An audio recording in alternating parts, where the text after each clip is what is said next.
I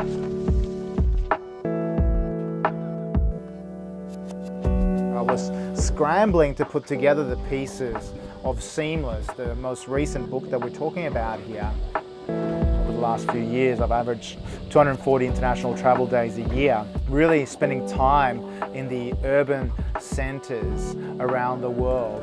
But some of the avant-garde ideas that we find expand our clients' minds and inspire a change of heart often come to me when I step back into nature.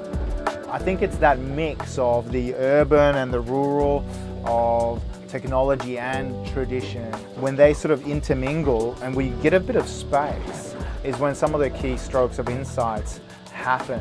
When we do get to step back and maybe be a little bit isolated for a little while in our own thoughts, that some of these ideas at a subconscious level kind of enter our conscious minds.